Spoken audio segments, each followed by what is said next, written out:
C'était vraiment de la merde.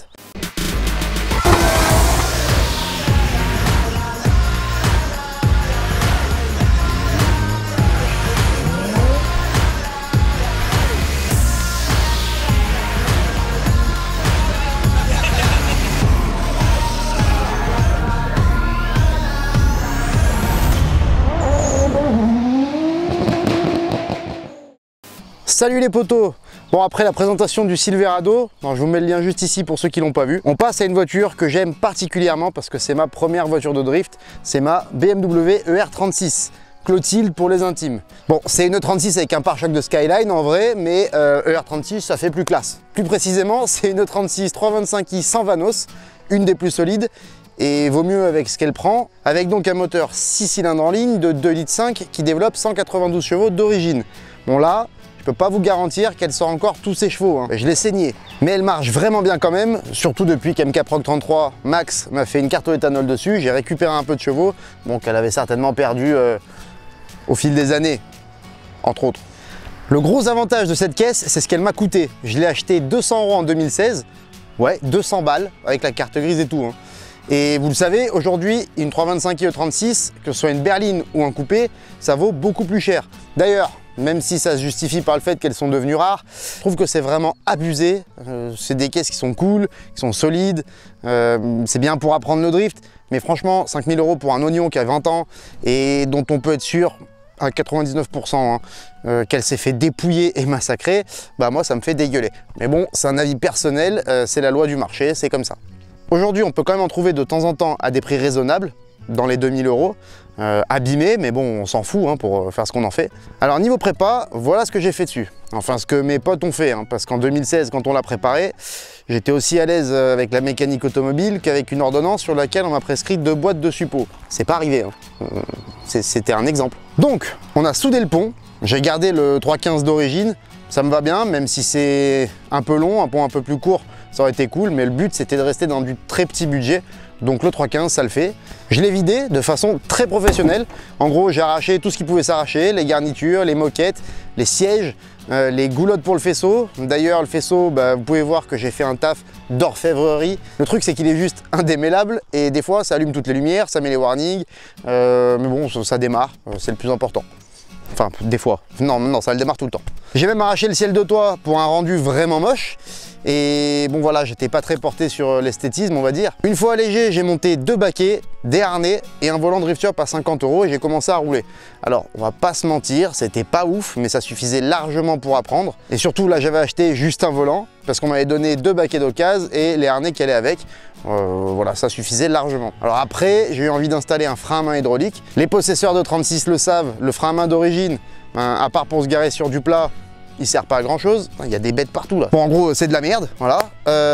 Donc frein à main hydraulique Drift Shop avec le kit complet du RIT, le tout pour environ 150 €. Donc là niveau prépa on en est à 200 €. J'ai roulé comme ça pendant plus d'1 an, mais au bout d'un moment j'en ai eu vraiment marre de conduire un bateau à moitié coulé en plus. Donc j'ai décidé de monter des combinés filetés. Alors évidemment, pour une caisse low budget comme celle-là, j'ai pas monté des CK, même si ça aurait été vraiment parfait. Mais c'était pas dans l'esprit de la caisse, ni dans le budget. Donc j'ai mis des combinés filetés premier prix à 180 €. Alors on va pas se mentir les potos, hein. Déjà neuf, c'était vraiment de la merde. Mais au bout de 3 sorties, c'était pire, de la méga merde, voilà. Alors pour le prix, c'est logique, hein, 180 € les 4 neufs, c'est normal. Et c'est quand même toujours mieux que les suspensions d'origine. Surtout pour ce que j'en fais, voilà. Du coup, niveau prépa, là, on en est à 380 € et c'est tout. Voilà. On me demande souvent quelle modif j'ai faite pour améliorer l'angle de braquage. Il n'y en a aucune. Le train avant, il est entièrement d'origine. Il n'y a eu strictement aucune modif depuis 2017 et je peux vous dire qu'elle roule bien même. J'adore cette caisse. Sur les journées trading, elle est géniale à rouler, elle est super fiable. Je fais quand même des vidanges très régulièrement avec de la bonne huile, de la Kenol. D'ailleurs, vous me demandez souvent où vous pouvez en acheter, je vous mets le lien en description pour la commander. Et il y a même un code promo, je crois que c'est Switch Riders 10 en majuscule, tout attaché. Et voilà, c'est pour moi, ça fait plaisir, c'est cadeau. Bref, disons qu'on en trouve une à 2000 €. Pour 2380 €, vous avez une super voiture pour apprendre à rouler et être fiable. C'est quand même pas dégueu. D'ailleurs, puisqu'on est dans la fiabilité, on va parler des pannes que j'ai eues avec. La première, c'était de l'eau dans les puits de bougies. C'est une panne courante sur les E36. Il suffit de démonter les bougies, de mettre un bon coup de soufflette dans les puits de bougies et sur les bobines, et puis c'est reparti. Bon, c'est bien de changer les bougies, au moins une fois, ça fait plaisir. Après, j'ai cramé une pompe à essence. Alors en fait, je ne savais pas à l'époque, mais il faut éviter de rouler en dessous de la moitié du réservoir parce que tout simplement, la pompe elle est refroidie par l'essence et quand elle se retrouve en dehors de l'essence, elle est à l'air libre, elle chauffe et elle finit par cramer. Donc j'ai mis une petite pompe Walbro de chez Drift Shop, c'était reparti, nickel.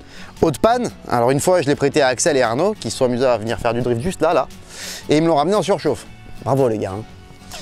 Bon, c'était pas grave, c'était la pompe à eau, et d'ailleurs la pompe à eau d'origine, elle est assez fragile et elle est en plastique. Donc l'idéal, c'est de la remplacer tout de suite par une pompe mieux, en métal. Ça se trouve à peu près partout.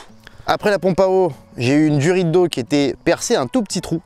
En fait, le mieux, je crois que quand on achète une E36 et n'importe quelle autre voiture, en fait, c'est de changer tout de suite la pompe à eau et toutes les durites pour être tranquille. C'est un coup à faire un joint de culasse, c'est dommage. J'ai aussi cassé un pont. Alors ça, c'est de la pièce d'usure. C'était en 2018.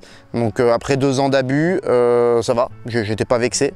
J'ai fumé 2 embrayages. Alors, pour être honnête, j'ai le clutch kick facile et quand je roule avec cette voiture, j'ai des crampes à la cuisse. Donc là c'est pareil, voilà, je suis pas vexé, je n'en veux pas, c'est normal. J'ai aussi arraché le train arrière, ça c'était l'année dernière au Spring Break Drift & Fun, après 4 jours d'abus total. Alors vraiment abusé, hein. Je l'ai tué, je l'ai ruiné la caisse pendant 4 jours. Donc si vous n'avez pas vu, je vous mets le lien de la vidéo ici. Et c'est connu que ces voitures, comme les E46 d'ailleurs, elles ont les fixations du train arrière qui sont fragiles. Donc l'idéal c'est de les renforcer avant que ça casse. Il y a des kits de renfort à souder dispo chez Drift Shop. Comme j'ai des potes en or qui sont doués en plus, ils ont réussi à ressouder mon train arrière à sa place et à le renforcer après la casse. Mais vraiment, c'est quand même beaucoup mieux de renforcer avant que ça casse, parce que sinon c'est galère à remettre en face, quoi. Voilà, niveau panne, on a fait le tour. Pas vraiment de vraie panne finalement, juste de l'usure et le résultat d'abus successifs et violents. Voilà, parce que c'est vrai qu'elle prend quand même tarif. Donc elle est vraiment solide. Alors, par contre, tu t'écoutes pas toi quand je dis ça, hein. Esthétiquement par contre, il y a un énorme travail. Déjà la partie arrière, vous pouvez voir des feux Jackie Wish à LED et surtout une sculpture artisanale développée en collaboration avec des barrières. Alors oui, je suis plus à l'aise dans les virages à droite visiblement pour aller frotter, mais voilà, ça donne un petit côté... Ensuite, sur les côtés, grâce à mes super potes, j'ai pu lui donner des formes originales et inédites qui lui confèrent un style unique et donc participent à sa grande valeur sentimentale.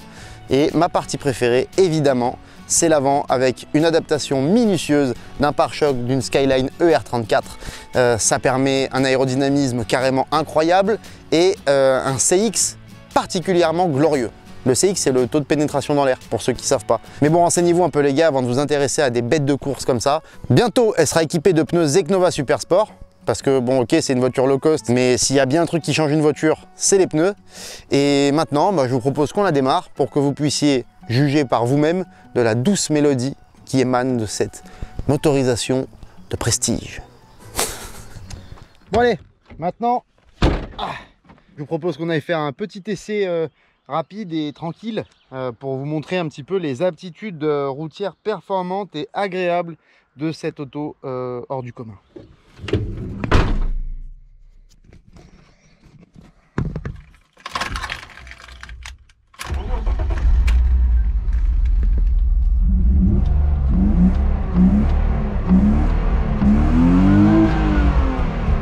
Alors je vous ai très peu parlé de la rampe de LED, hein, mais c'est génial, regardez. Bon, comme il fait pas nuit là, on se rend pas compte.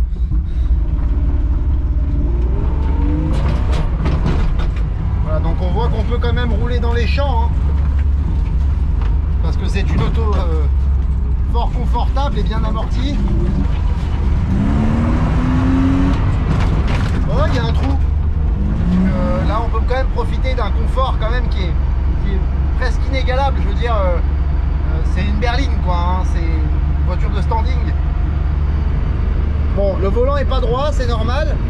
Hein, c'est bon, la géo est pas parfaite, on va dire. La conso est raisonnable, vous pouvez le voir. On est qu'à 30 litres au 100, donc ça va. Alors évidemment, c'est une voiture de drift. Hein. Je drifte pas là sur route ouverte, parce que c'est interdit. C'est juste pour vous montrer un petit peu, voilà, comment Bon, elle roule. Si vous voulez, on peut faire une petite accélération, on va se mettre en deux. Et c'est parti.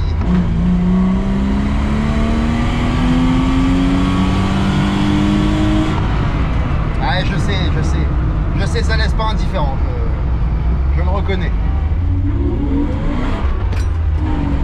Allez, encore une.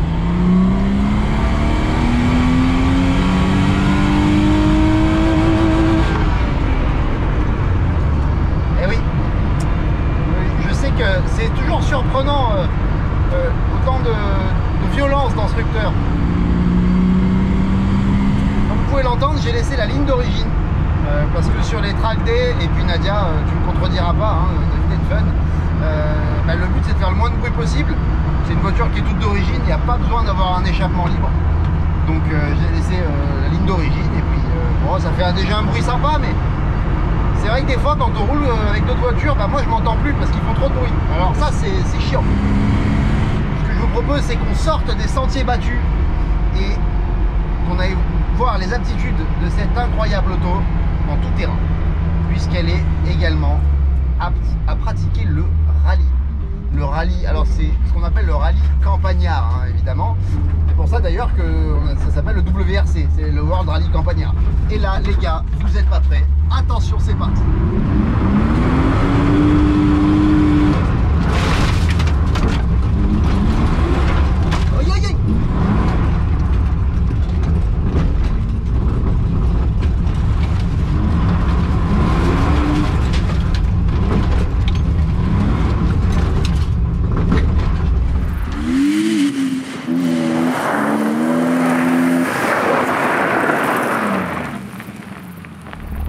Et voilà, j'espère que cette auto vous a fait rêver autant qu'elle me fait rêver. Je vous donne rendez-vous pour les prochaines vidéos. En attendant, faites gaffe à vous, faites pas trop les cons. Achetez pas les E36 parce qu'on en a encore besoin